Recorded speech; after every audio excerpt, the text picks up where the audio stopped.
into that. But one thing, I did remember one thing. Okay, good. So when you're dating or, in a serious relationship before you get married, I do think it's important for both people, if you guys are planning to have children, to look at that person and say, would I have, if I had a kid right now with this person and they stayed exactly how they are, or my child turned out like they are, or anything like that, would I be proud? Would I be happy? Like, would it be a harmonious sort of, situation? Which I'm not saying that things wouldn't happen, but you really have to do that as a man and a woman. You have to look at the situation and be like, okay, if I literally had a carbon copy of this person, would I be proud? Or would I be afraid because now I have two of them coming at me? You know what I mean?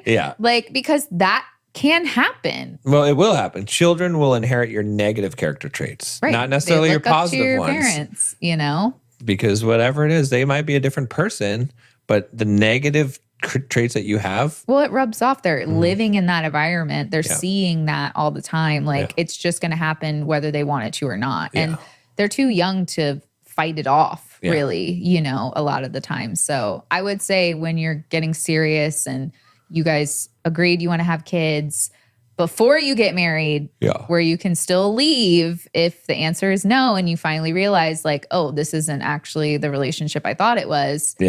Ask yourself that question. Even if you don't want to have kids, you should still ask the question. It's still and be like, if this is not a person that, even if you're not going to have kids, that you would want your kid to be like that, then you shouldn't be with that person. I agree. I agree that you should ask it regardless. But it's very important if you're actually going to have a kid because that's another human being's life that you are going to greatly affect. So that was one of the things that I wanted to say. And I think it's important. And I'm not trying to like break up relationships, but you have to like think of these sort of things before, especially before you get married, but really before you even get super serious into a relationship. Because it's just easier for everybody to, step away from if early on enough you guys have figured these things out. And even if you decide that you're not going to have kids, look, unless you do the vasectomy or and even then, like whatever method that you like, it could fail. And you might end up having a kid. That's true. So you better have asked that question. Is this the person that I would want to have a kid with? So, Or that if you guys both decide you don't want to have kids and you did have a kid, that, you both would step up and, do the right thing to be good parents for the child. Because like you said, things happen. Like it's very low probability, but you never know. And so, it's important to really know who you're marrying and who you would have kids with. Exactly. 100%. But yeah, I guess we should go into the actual parenting part. I think so. I think we covered how it changes the dynamic and putting.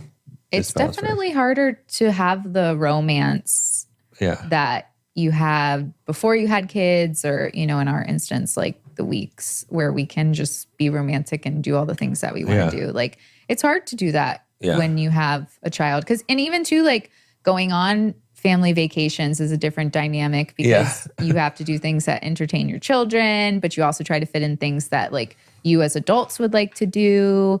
So like it changes all of the things because, think of your honeymoon you go on. That's just like straight romance. You guys do whatever you want. Like it's all about you guys. But then when you have kids, now you're probably going to Disneyland for vacation instead to like entertain the children and give them those memories and all those things. So it's like, and now like Christmas is like this magical thing for your children and, you try to make it special for them. And, it changes the whole thing and it should, it should change the whole thing.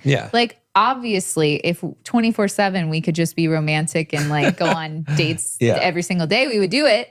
But like we do things differently on the weeks we have her because she deserves that. Like she deserves the attention. She deserves the love. She deserves the family time. And we give her that. But I think some people take it to we have the advantage of having a week and a week. So we can, we don't have to worry about having the time for ourselves. But some people take it too far in putting the kids, well, again, they put the kids first before the spouse. And so the spouse's needs aren't being met. And then it's the like romance dies, right. and then the relationship gets rocky, and that's supposed to be the foundation. And so it causes a lot of problems. Yeah. If that's the foundation, you got to make sure you prioritize that. Even if you're running kids to soccer and all kinds of stuff, you take time as a man, you make a date night for your wife, and you know, take her out. Don't just say, well, we could save money if we just, it's like, we don't need to do this. No, you do need to do it. Get dressed up every once in a while, make her feel like a lady, like you're still courting her. You should always have that element of romance. Even if you have kids, don't neglect that, because not only is that important in keeping the relationship alive, but you're also setting the example for the kids. For exactly. Your children. And that's also why you should kiss in front of the kids. Right. You should be affectionate and do nice things for each other. I agree. And also you might have to make hard decisions, like even potentially moving. Like I wish that we lived closer to our families. Sure. Yeah. Because then, if, God forbid we needed to have a date night, they're going to stay with family rather than just a babysitter, and they get to spend more time with them. And, so, and a lot of people do move when they have kids to be closer to family for those reasons. Yeah.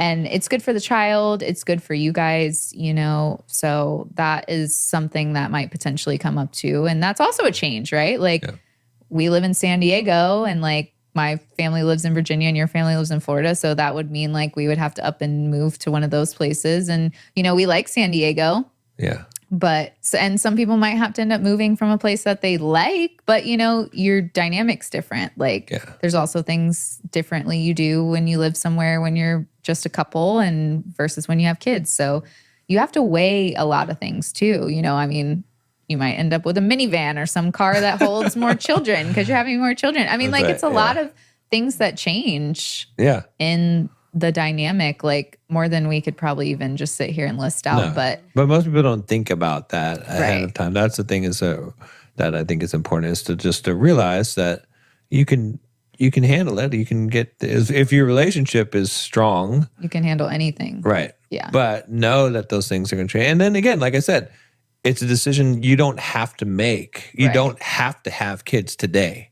Right. We have birth control. We have, various methods of that. Your parents can put pressure on you, whatever. Don't do the church can, whatever. You don't have to do that if you don't want to. If you do want to, go ahead. If you feel obligated. Better than perfect, we stand.